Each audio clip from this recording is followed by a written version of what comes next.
Hi everyone, this is Yana Smakula. Welcome back for another Yeepy for Yana episode. In this video, we're taking a look at the stencils and we are creating an inky thank you card. So let's go ahead and get started.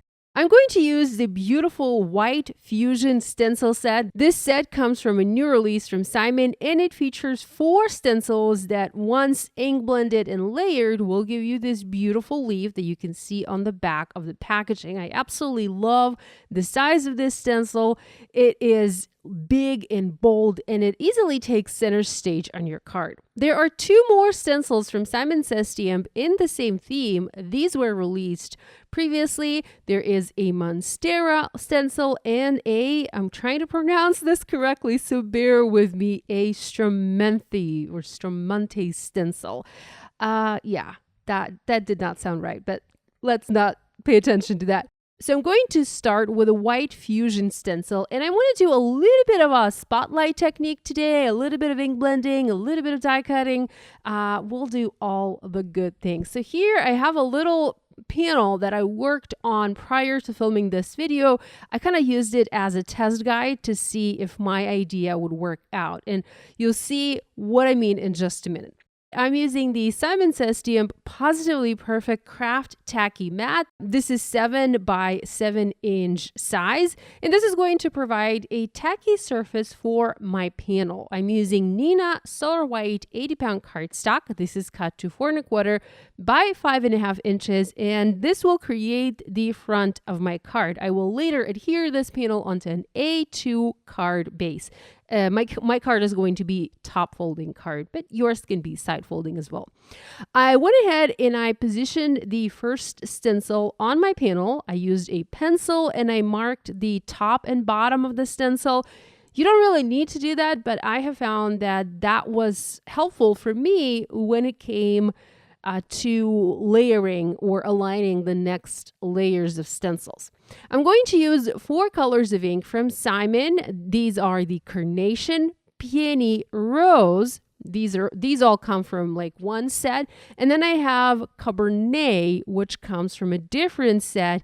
And it is going to provide the beautiful deep shading that I will be adding to this image. The idea is to ink blend this stencil, to ink blend the beautiful leaf using all of these colors of ink. And I'm going to be adding a little bit of shading using a darker ink color for each of the layers. I'm also masking the rest of the panel. I realized if I'm not careful with my ink blending, and usually I never am careful with my ink blending, I'm going to get ink all over the panel. So here you saw me using Monstera craft tape from Spellbinders and just adding bits of tape above and below the stencil to protect that stencil area. I used a large blending brush from Simon and I applied a solid layer of this color onto the background. So this is Carnation. Now next I want to use darker ink color, a shade darker, and apply darkness where the center of the leaf is, where the leaf fold is, if you will. I first used Peony, but that did not seem dark enough for me. And then I switched to rose color to make that fold a little bit more prominent. For the rest of the layers, I will use Cabernet because that one is the darkest and it will provide the most contrast. I'm carefully removing the tape and I'm going to remove the stencil and reveal our first layer. It just looks stunning. I love this particular leaf. I love that it has some white areas, cut out areas. To me, in a way, it even looks a little bit like a feather.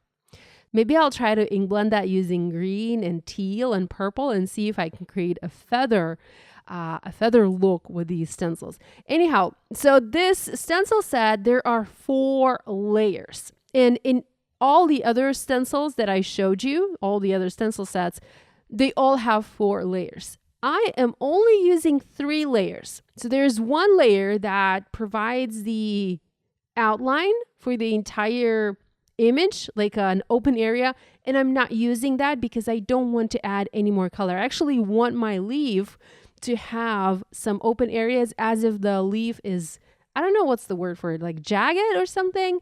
Yeah, you'll see what I mean in just a minute. So I went ahead and I ink blended the second layer using Peony, and I used Cabernet to add the shading. And now I'm on my third layer, and for that I'm using rose ink. Again, I'm adding a solid layer of color. I'm using my large Simon Says blending brushes. These are fabulous for ink blending. They pick up and transfer a ton of color right away.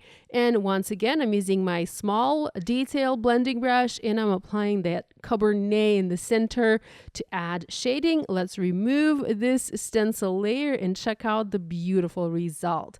I just love these colors. I love the contrast. I love all of that ink blending. I think it looks just stunning.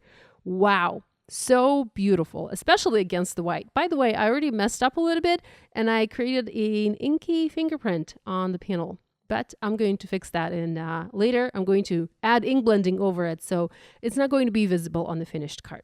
Next, I want to do some stamping. So I want to stamp over a portion of this leaf using this beautiful text background. This is an older stamp set from Simon. This is the UR background cling stamp. I'm using my MISTI stamping tool. This is the original size MISTI. I have removed all of the inserts from my MISTI, and I have taped my panel onto the MISTI using Monstera craft tape. I have positioned one of the stencil layers. I picked one that had the most open area, but not the most open one. And next, I'm placing the stamp over my leaf. I'm going to close the door of my MISTI. Well, that didn't work, so I need to clean my stamp to restore the stickiness on the back of the stamp. I used a wet baby wipe to do that. So I'm going to close the door, pick up that stamp, and I'm going to ink it up using Cabernet ink. At first, I wasn't sure which color of ink I wanted to use.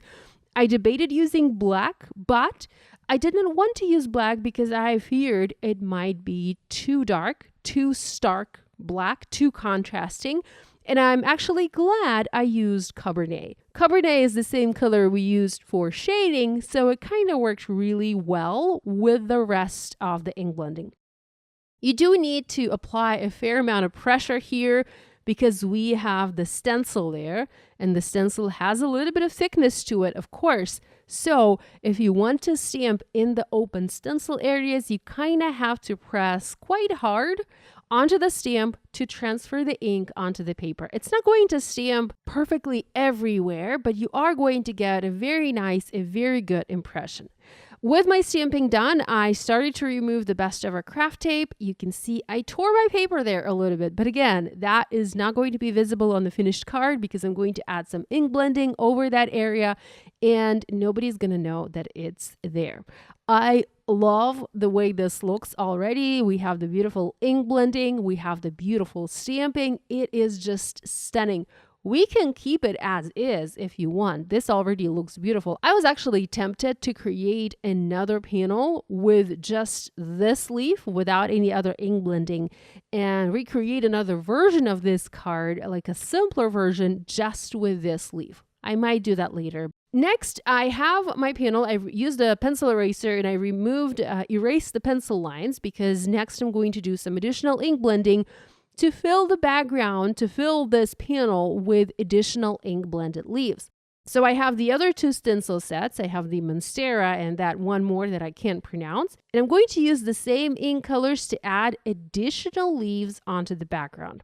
I'm first using Monstera.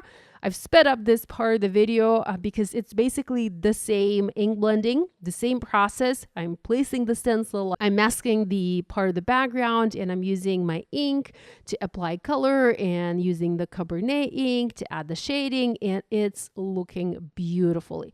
I will say that I particularly like the Monstera leaf, and I wish I had ink blended the rest of the background with the Monstera instead of using that other leaf. That other leaf is beautiful, but it doesn't have any like cutout areas, and it just, I don't know. Monstera, I think Monstera would have looked better. So if I were to remake this background, redo this card, I think maybe I would have used Monstera leaf for the rest of the background. By the way, you can also use different colors. Here, I'm going all monochromatic, so I'm using just the pinks and that beautiful deep dark red. But obviously, you can use different colors. You can have different shades of green or you can have different colors all together to create a multicolor background. So up to you what you want to do. I quite like the way it is. I love those hot pinks. I'm really into pink lately, so this is what I'm going with. Next, I wanted to cut the central part out, a part of that central leaf out, using a heart die. I want to do like a heart sentiment, a little bit of a wordplay here, so I needed a heart shape. Here I'm using a die from Spellbinders from my stash to cut the heart out. I first positioned the panel on my grid mat. I made sure that everything was centered. I then attached the heart using the Best Ever craft tape. And next I have a piece of scrap paper. This is just thin printer paper. I'm placing that over my panel before I place the top cutting plate on top. My top cutting plate has been well loved and well used, and I don't want it to leave any cut marks into my panel and into my paper. And likewise, I don't want any ink from my panel to transfer onto that top cutting plate. So using a sheet of paper like this is really helpful because it's that sheet that takes all the extra ink and any of the extra beading that you might have happening in your die cutting machine. For the sentiment, I'm using the Easy Strips and Dies Thank You set from Simon Says Stamp and Kathy Zelski. So these are pre-printed sentiment strips, and there is a coordinating die to cut all of these sentiments out. It's like one and done. You align your die over the printed sentiments, you send it through your die cutting machine, and boom, you have a bunch of die cut sentiments in no time. I'm going to use thanks from the bottom of my heart, and that's why I needed the heart shape here.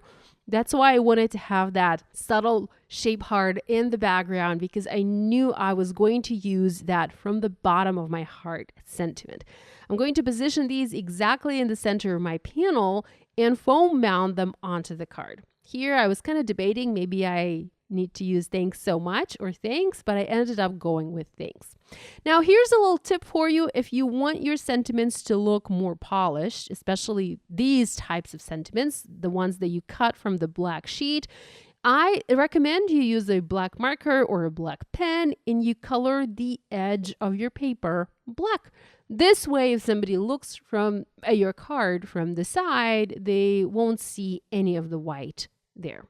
Next, I'm using foam adhesive squares to foam mount the sentiments onto the card. By the way, I have already adhered the panel onto an A2 card base. I have foam mounted the heart in the center. I added my sentiments using the foam adhesive strips, and I even used some black gems from Spellbinders to scatter a little bit of black onto the background and kind of tie it together with the sentiment on this card. So here's the final look at this card created with the Simon Says Stamp stencils, especially the white fusion stencil. I hope you enjoyed this video. I hope you enjoyed this technique. I hope you'll give it a try. Thanks so much for joining me today. Love you guys, and I'll see you again next time.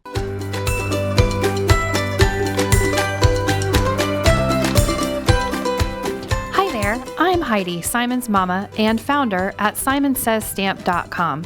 Thank you so much for watching our video.